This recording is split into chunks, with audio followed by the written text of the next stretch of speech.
Hello friends, नमस्कार दोस्तों। Knowledge for life group में आपका हार्दिक स्वागत है। वेलकम।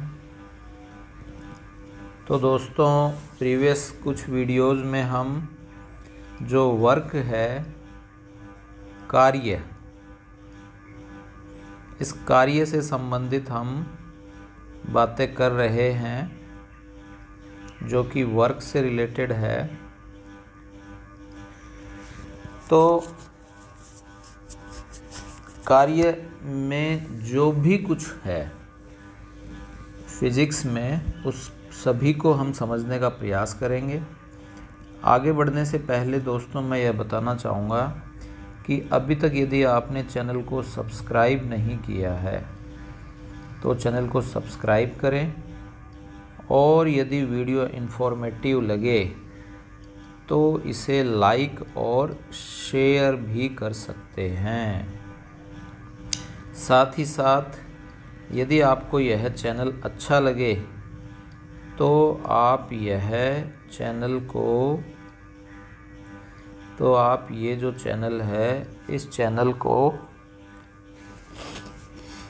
बार बार देखें, प्लेलिस्ट देखें उसके लिए, और नए कोई वीडियो आए उसके नोटिफिकेशन के लिए आप बेल आइकन को प्रेस करके उसका नोटिफिकेशन ऑन कर सकते हैं। तो दोस्तों, बिना समय गवाए हम आगे शुरू करते हैं और अगला जो हम पार्ट है उसको समझने का प्रयास करते हैं। इसके लिए आज का जो टॉपिक है उसमें हम बात कर रहे हैं वेरिएबल फोर्स के बारे में।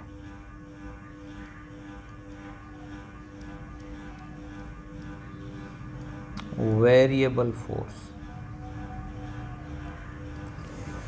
जो वेरिएबल फोर्स है उसके कारण जो वर्क डन है उसको हम मेज़र करेंगे। तो work done, variable force, work done, यानी चर राशि के लिए,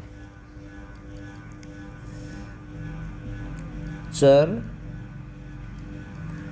राशि के लिए किया गया कार्य,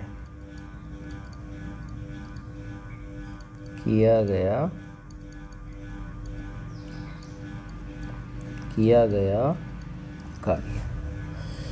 तो दोस्तों, इसके लिए हम एक ग्राफ के माध्यम से यदि समझें, और हम यह देख रहे हैं कि मान लीजिए आपके y अक्ष में फोर्स है और x अक्ष में डिस्प्लेसमेंट है। तो फोर्स की वैल्यू किसी बॉडी पर चेंज होती रहती है, लाइक दिस। तो किसी पर्टिकुलर पॉइंट के लिए डिस्प्लेसमेंट आपके अदर के लिए, फिर अदर के लिए, फिर अदर के लिए, फिर अदर के लिए, तो टोटल यदि हमको वर्क डन करना है इस तरह से, तो हमने इसको छोटे छोटे जो पार्शियल लेंथ हैं, लंबाई अल्पांश हैं, उसमें हमने इनको डिवाइड कर लिया। और इन सिचुएशन पर फोर्स F1 है, F2 है, इसके लिए कुछ अलग सिचुएशन हो गई। तो ये सारी की सारी कौन सी फोर्स हो गई दोस्तों? वेरिएबल फोर्स हो जाती है।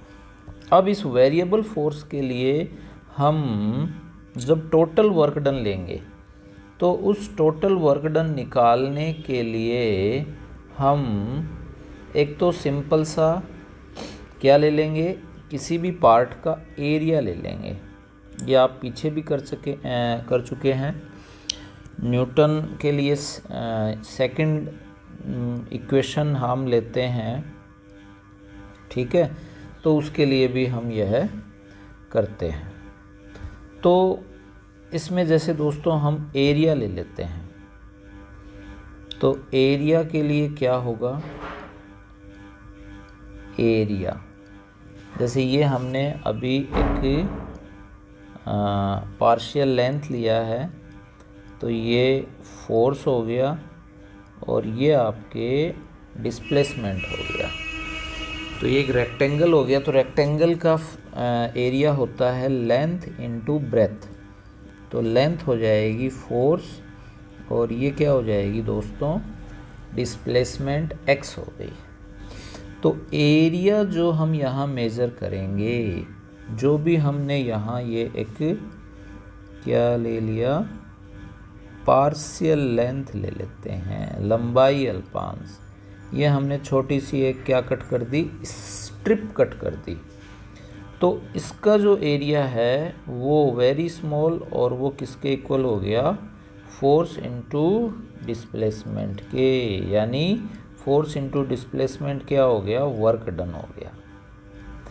क्या हो जाएगा दोस्तों, वर्क डन हो जाएगा। तो इसी तरह से हम यदि टोटल एरिया लेना चाहें तो टोटल एरिया के लिए क्या हो जाएगा, टोटल एरिया। तो इसके लिए हम क्या कर दें दोस्तों, इंटीग्रेशन कर देते हैं और F1 dx plus F2 dx plus dot dot dot Fn dx ले लेते हैं। और यहाँ हमने जो यह डायग्राम ले रखा है, इसमें मान लीजिए ये जो इनिशियल पोजीशन है ये x1 है और फाइनल पोजीशन है ये x2 है।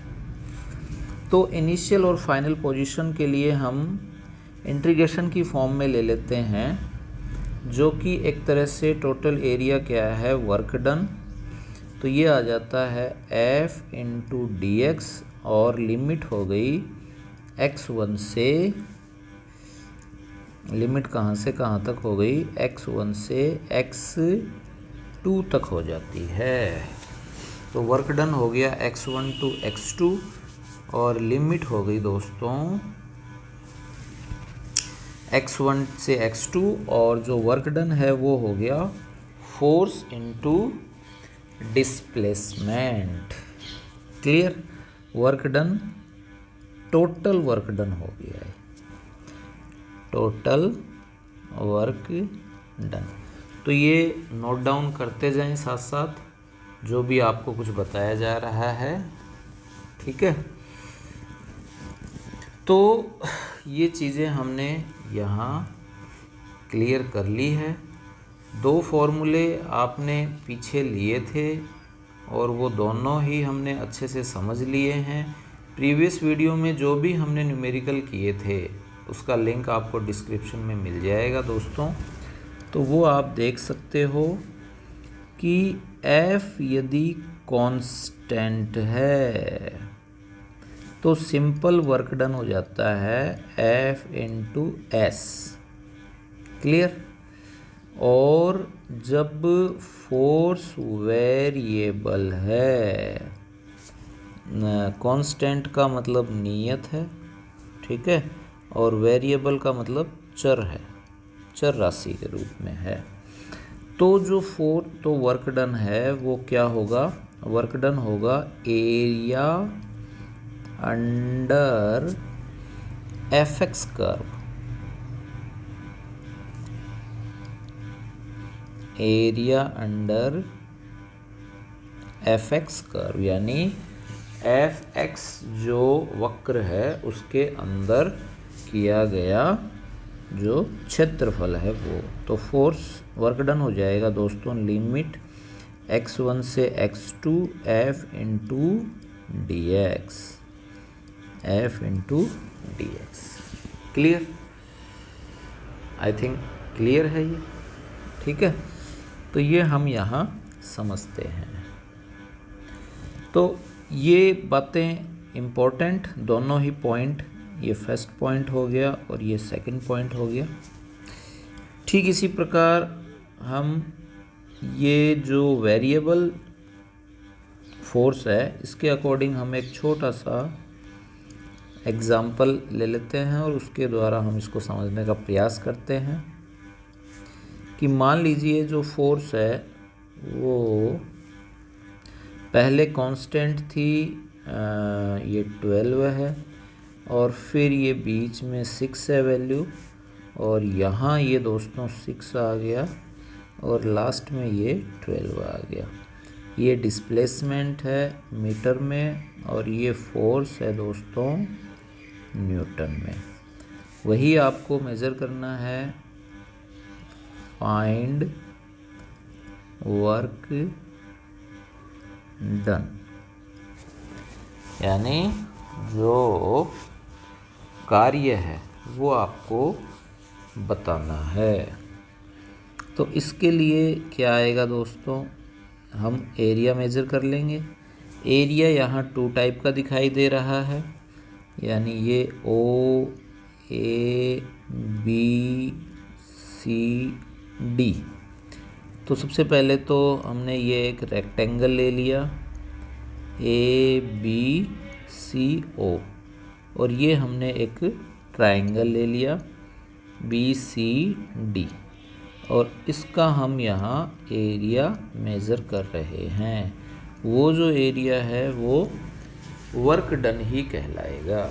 तो ये क्या हो जाएगा, 12 माइनस 0 यानी 12 इंटू 6 प्लस, और ये हो जाएगा हाफ 12 माइनस 6 यानी 6, और ये हाइट हो गई 12।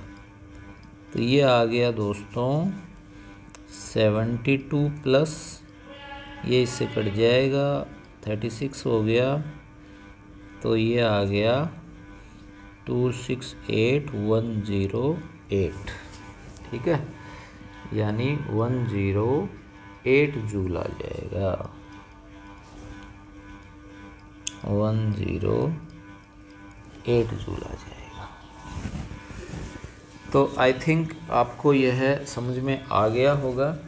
इस तरह से हमने यह एक तो आयत का क्षेत्रफल निकाल लिया, और एक हमने यह त्रिभुज का क्षेत्रफल निकाल लिया।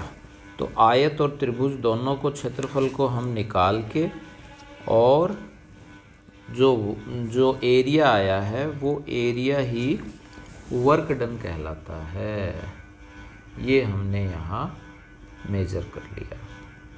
तो इसी तरह से दोस्तों नेक्स्ट वीडियो में हम और इंटरेस्टिंग क्वेश्चन लेके आएंगे।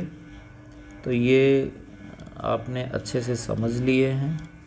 इस तरह से वीडियो को आप पॉज कर करके ये जो भी नोट्स आपको बताए गए हैं वो आप करें। चैनल को यदि सब्सक्राइब नहीं किया है तो सब्सक्राइब करें, ठीक है, और जो बेल आइकन है इसको भी आप प्रेस कर लें। वीडियो अच्छा लगे तो मोटिवेशनल और इंस्पिरेशनल के लिए लाइक करें, और ज़्यादा से ज़्यादा अपने साथियों पर शेयर करें। आपने यह वीडियो देखा, अच्छे से समझा, इसके लिए आपका बहुत बहुत धन्यवाद।